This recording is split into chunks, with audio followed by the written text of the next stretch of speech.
Bonjour, je viens vers vous pour essayer de travailler à distance sur le chapitre qui s'appelle la fiabilité.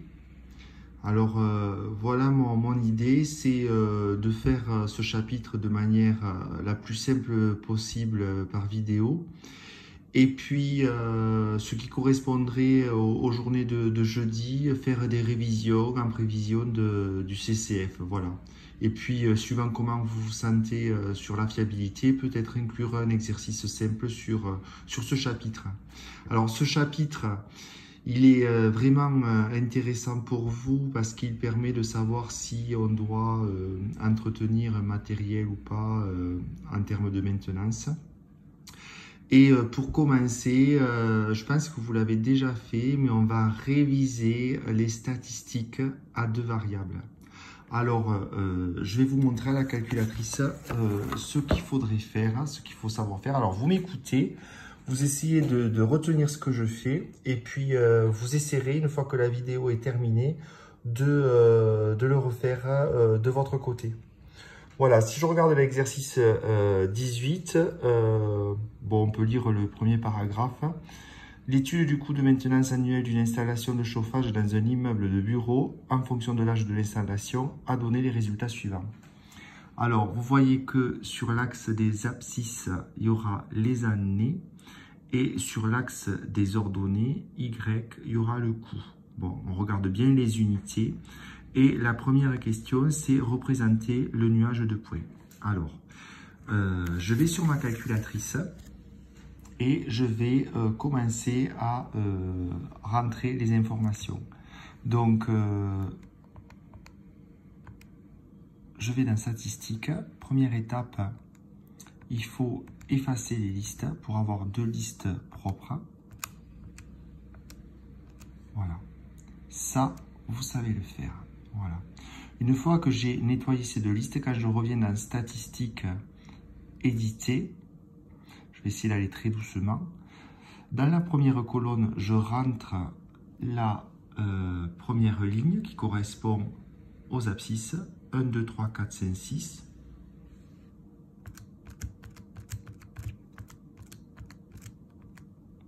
Et dans la deuxième ligne, je vais compléter les informations des ordonnées, dont les YI. Donc, vous me ferez confiance. 7,55, 9,24, 10,74, 12,84, 15,66 et 18,45. Voilà. Donc, une fois que ces informations sont rentrées, je vais, le but c'est représenter le nuage. Donc, on pourrait le faire avec une règle, un crayon à papier, dans un repère, on place ça. Mais la calculatrice nous donne les informations. Donc, vous allez à graphe. On se laisse porter par les informations. On doit appuyer sur 1. J'ai des petits points, ça va aller. Après, la liste des X, c'est vraiment bien marqué, c'est L1. La liste des Y, c'est L2. Voilà, donc ça c'est bon. Je vais à graphe. Je pense que ça ne va pas fonctionner puisqu'il faut que je rentre les échelles correspondantes. Donc je m'aperçois que sur l'axe des abscisses, ça va de 1 à 6 et sur l'axe des Y, de 7 à 18. Donc, je vais arranger tout ça. Déjà, ça, je vais l'annuler. Voilà. Fenêtre. Donc, je vais aller jusqu'à 7. Et les Y, je vais aller jusqu'à 20. Voilà. Donc, maintenant, je pense que je vais être bon. Voilà. Donc là, il sera très important de voir cet ensemble de points. Ça s'appelle le nuage de points. C'est du vocabulaire, bon, vous pouvez le retenir, le nuage de points. Et ce nuage de points, il faut que je l'observe et je regarde s'il a un aspect rectiligne, un aspect longiligne.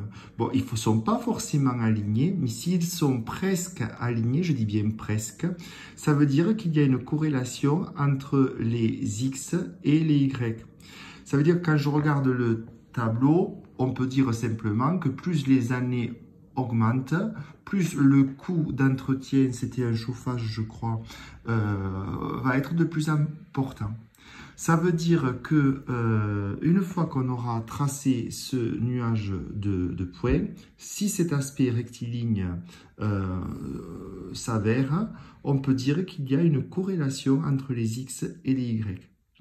Quand je vais aller vers mon chapitre de fiabilité, ça va être un peu plus compliqué parce que justement, les points ne seront pas alignés et il va falloir redresser les points en faisant un changement de variable pour arriver dans un premier temps à ma loi exponentielle.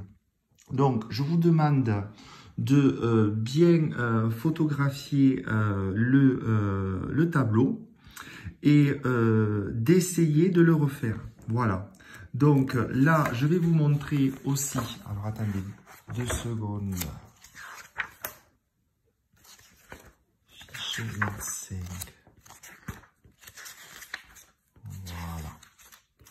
D'essayer de refaire la même chose avec cet exercice. Voilà. Donc, représenter le nuage de points, c'est marqué ici, représenter le nuage de points dans un repère orthogonal.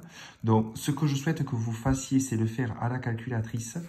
Donc, je montre pour les élèves qui ont une Casio, voilà. Et là, vous avez la même chose que je viens de vous expliquer pour une Texas. Voilà. Donc, c'est votre travail. Et puis, demain, je vous donnerai une autre petite vidéo pour aller un petit peu plus loin. J'espère que vous atteindrez cette vidéo sur YouTube. Et si j'ai bien compris, vous vous mettez en notification. Au moins, vous êtes averti quand il y aura la prochaine vidéo demain. Bonne journée, au revoir.